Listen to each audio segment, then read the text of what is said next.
పారదర్శకంగా ఎలాంటి ఇబ్బందులు లేకుండా ఈ కులానికి ఇన్ని ఓట్లు అంటే ఇంతమంది జనాభా ఉందని చాలా స్పష్టంగా ఫిగర్ ఇవ్వడం జరిగింది.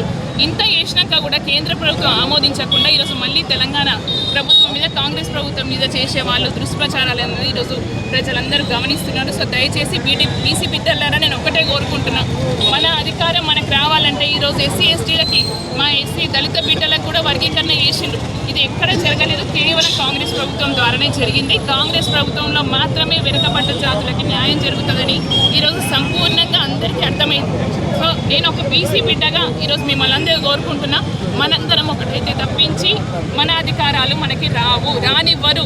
దయచేసి పైన ఉన్న పెత్తనాలు వాళ్ళ పెత్తనాలు తగ్గొద్దు అంటే వాళ్ళు మనకి అంగీకారం ఇవ్వరు.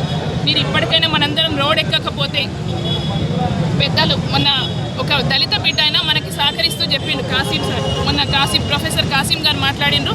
బీసీ బిడ్డలు ఏకంగాండి ఒక్కరోజు రోడెక్కండి, 2 కోట్ల జనాభా మీరున్నప్పుడు ఒక్కరోజు నిశ్శబ్దంగా ఎలాంటి ధర్నాలు చేయకుండా రాస్తా రోకోలు చేయకుండా రోడ్ ఎక్కితే ఎందుకు దిగిరాదు ప్రభుత్వం అడిగిండ్రు. ఇది మనం ఆలోచించాల్సిన అవసరం ఉంది.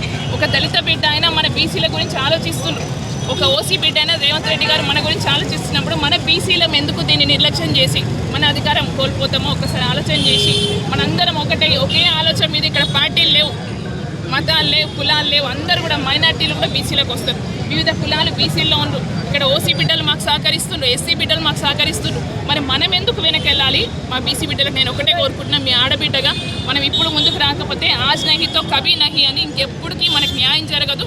ఇప్పుడైనా దయచేసి మీరు ముందుకు రండి. మనకి రేవంత్ రెడ్డి గారు పీసీసీ గారు మనకి ముందలుండి నడిపిస్తున్నారు. మీరందరూ సహకారం మాకుంటే డెఫినెట్గా రాబోయే కాలంలో బీసీల రాజ్యం వస్తుంది, బీసీలకి అధికారాలు వస్తాయి, బీసీలకి సమాన రాజ్యాధికారాలు దొరికే అవకాశం ఉంటుంది అని నేను కోరుకుంటూ మరొకసారి ఈరోజు మా కోసం అంటే మేము ఇచ్చిన ఒక్క నిదానం మీద అందరూ కూడా స్వచ్ఛందంగా షాపులు బంద్ చేసి ప్రజలందరూ కూడా సహకరిస్తున్నందుకు వాళ్ళందరికీ కూడా మళ్ళొకసారి ధన్యవాదాలు తెలియజేసుకుంటూ ఎక్కడ కూడా ఇబ్బందులు లేవు.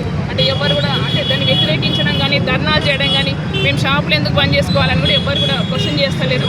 కేవలం అంటే ఒకే ఒక నిజం అంటే బీసీల జనాభా ఎక్కువ ఉంది, బీసీలకు న్యాయం జరగాలి. ఇన్ని రోజుల వరకు కేవలం దళితులకి ఎస్టీలకు మాత్రమే రిజర్వేషన్ అని అనుకున్నారు. కానీ ఇప్పుడు కాంగ్రెస్ ప్రభుత్వం వచ్చాకనే అది తెచ్చినట్టు కాంగ్రెస్ ప్రభుత్వం తీసుకున్న నిర్ణయం ప్రకారమే రాహుల్ గాంధీ గారు ఇచ్చిన 42% రిజర్వేషన్ ఆలోచన వచ్చిన తర్వాతనే బీసీలకు కూడా న్యాయం జరగాలి, వాళ్ళకు కూడా రిజర్వేషన్